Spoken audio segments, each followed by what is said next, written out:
Roberta, and I'm here tonight to show you how to make a quick appetizer using Philadelphia brand cream. You take these refrigerated biscuits and you cut them in half, and then you take and you try and round it just a little bit like a quarter, and you take this bowl and you flatten it out.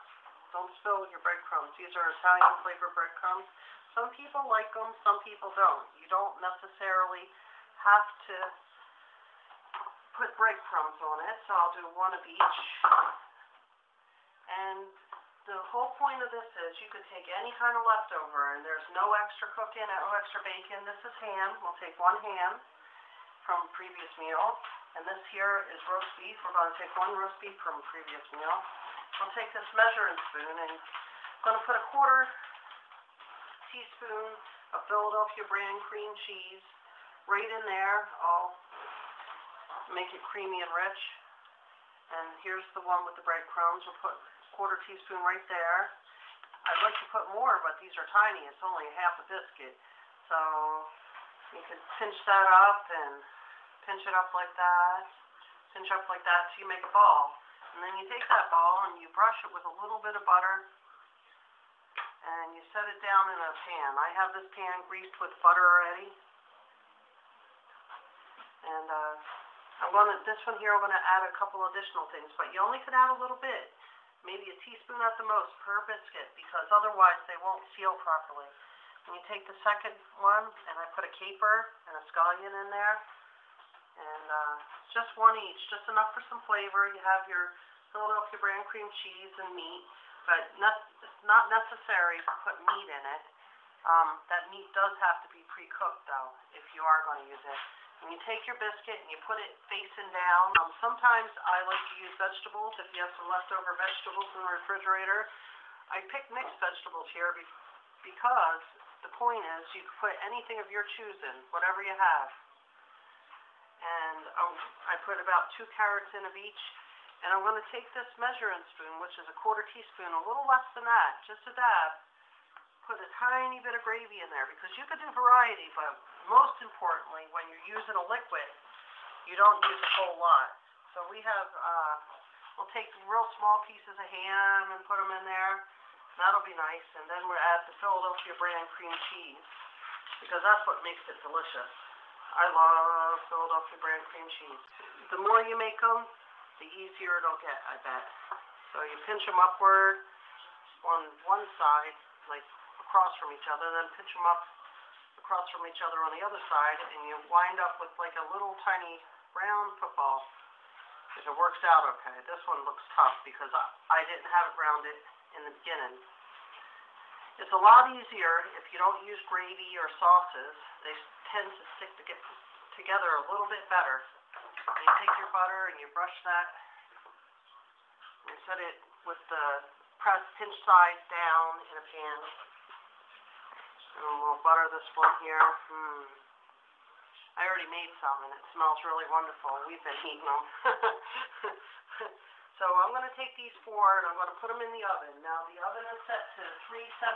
I just set it in there, and I'm going to give it about 2 minutes, depending on if you have, a well-insulated oven. See them? They're getting shiny from the butter. And don't let them fool you, because they don't look like they're cooking. They really are. As long as that bottom seals, you can turn it. Now, it depends on how brown you like your biscuits.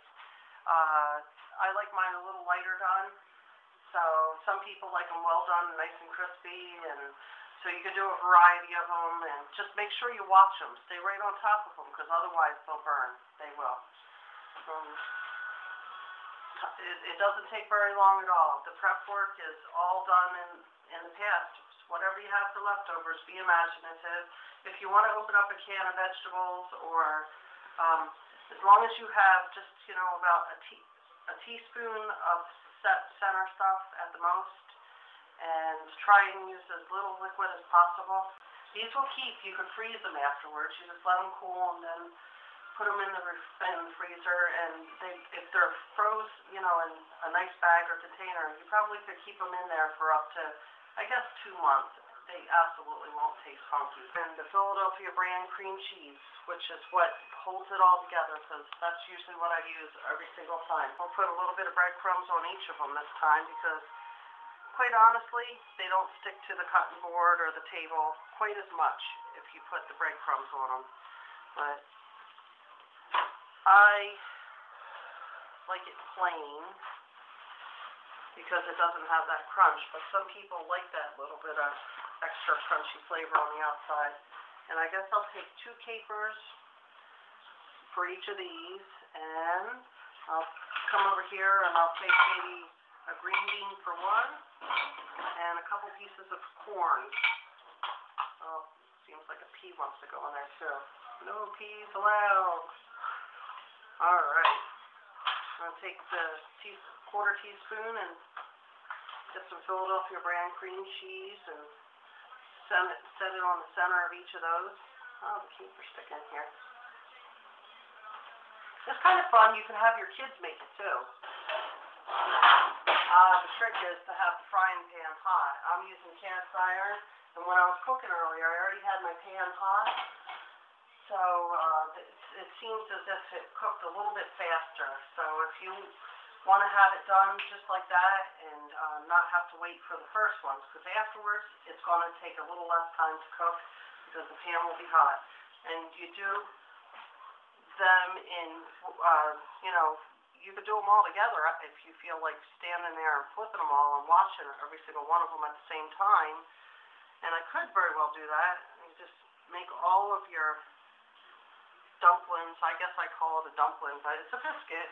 It's definitely maybe a biscuit dumpling, Philadelphia brand cream cheese. And definitely you can make it to however you would like to.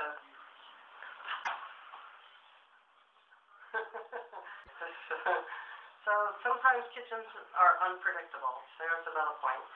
And you just have to be patient. Make sure you're watching what you're cooking and it doesn't burn. Thank you. And we're right now also waiting on some to come out of the oven. That should be plenty, because you can't have more than a teaspoon of filling, otherwise it won't seal properly. So we're pinching it that way, and then we're pinching it this way. And we're going to put some butter on that.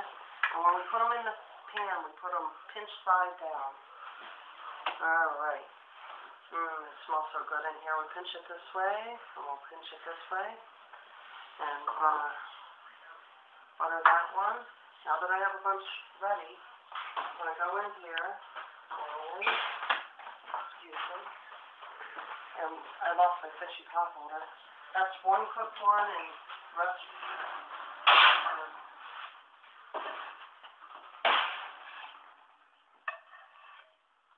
You take these and you can serve them up at a party, or let them cool a little bit because they'll be extremely hot. Philadelphia brand cream cheese is nice and melted and delicious and wonderful in there. And we take these up, new ones, and we're going to face them with the pinch side down as best as possible. And be careful in the hot pan. The pan will be very hot because you should have a hot pan to start this with.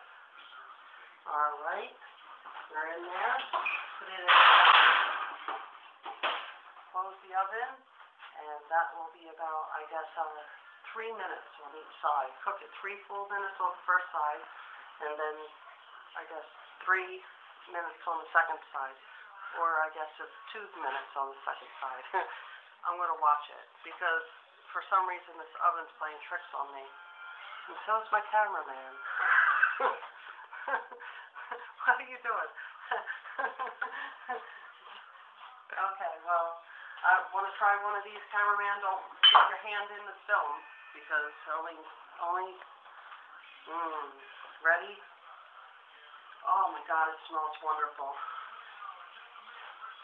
And that cheese, steaming and hot. Oh my gosh. This is a wonderful appetizer. You can make them by the hundreds, put them in the freezer, share them with your friends. And it's coming at you with Philadelphia brand by Kraft cream cheese. And thank you very much. Bye.